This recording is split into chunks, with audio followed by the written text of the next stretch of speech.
मोहम्मद पैगंबर यांनी सुमारे 1400 वर्षापूर्वी या देशातली त्यावेळची परिस्थिती लक्षात घेऊन आपला समाज हा नेमका कसा असावा या संबंधी मार्गदर्शन केलं। त्यावेळेला त्याने असं सांगितलं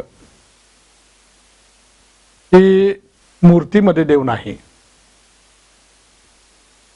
माणूस हा खरा अर्थानं देवाची निर्मिती आहे आणि म्हणून मूर्तीपेक्षा मानव श्रेष्ठ आहे। मूर्तीपूजेची आवश्यकता नाही, परमेश्वर एक आहे आणि तो अल्लाच्या रूपानं वास्तव्य करतोय।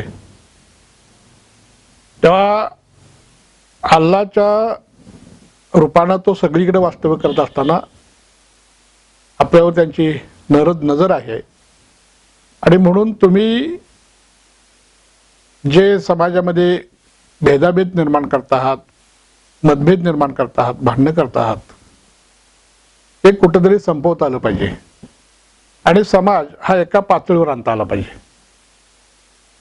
आपण सगळीच ईश्वराचे लेकरं आहोत असं समजून ज्यावेळेला आपण वागायला सुरुवात करू त्यावेळेला आपल्यातला भेदाभेद संपून जाईल, सामाजिक समता प्रस्थापित करता येईल आणि त्यातून सामाजिक न्याय ही लोकांना देता येईल। हाच विचार पुढं महात्मा फुल्यांनी मांडला आणि महात्मा फुल्यांनी तो विचारही ईश्वराला निर्मिकाच्या रूपानं, तो एकच असल्याने निर्मिकाच्या रूपाने लोकांच्या पुढे ठेवला। महात्मा फुल्यांनी समाजातली त्यावेळची एकंदर विषमता फार पाहिलेली होती, गरिबांचे हाल पाहिलेले होते।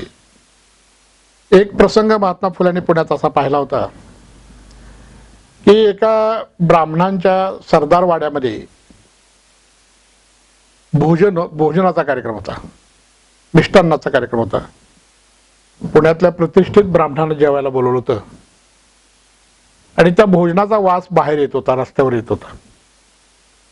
तो वास आल्यामुळं बाहेर असलेल्या उकिरड्यावर काही लोक जमलेले होते।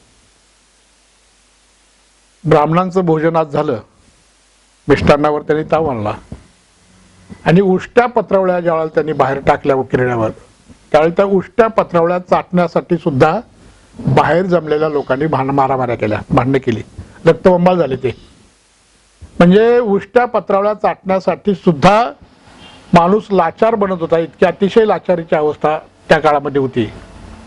आणि त्या काळामध्ये या लोकांचे हे हाल बघितल्यानंतर महात्मा फुल्यांना असं वाटायला लागलं की हाल कशामुळे झाले। याचं कारण असं घडलं की देव आणि धर्म याच्या नावाखाली जी विषमता या देशामध्ये निर्माण केलेली आहे, अंधश्रद्धा निर्माण केलेल्या आहेत, रूढी आणि परंपरा तयार केलेल्या आहेत, त्याच्यामध्ये बहुजन समाजाला अडकवून ठेवलेला आहे जाणून बुजून आणि त्याला बरोबरीनं येऊ द्यायचं नाही अशा प्रकारचा त्यांचा विचार आहे। आणि म्हणून यातून मार्ग काढण्यासाठी शिक्षण हा एकच उपाय आहे।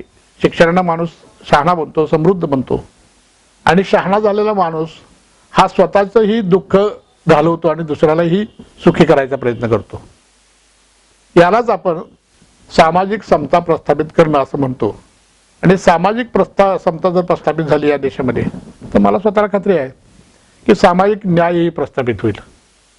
लोकांना योग्य वेळेला आपल्यावर झालेला अन्याय दूर करून घेता येईल इतकी व्यवस्था समाजामध्ये तयार करता येईल।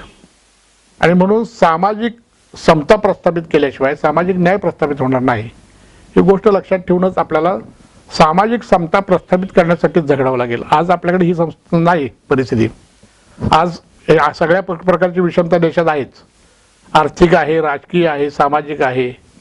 या सगळ्या गुलामगिरी विषमतेतून मार्ग काढायचा असेल तर आपल्याला सामाजिक समतेकडे जावं लागेल आणि सगळ्यांना समान संधी द्यावी लागेल, त्याच्याशिवाय हा समाज सुखी होणं शक्य नाही।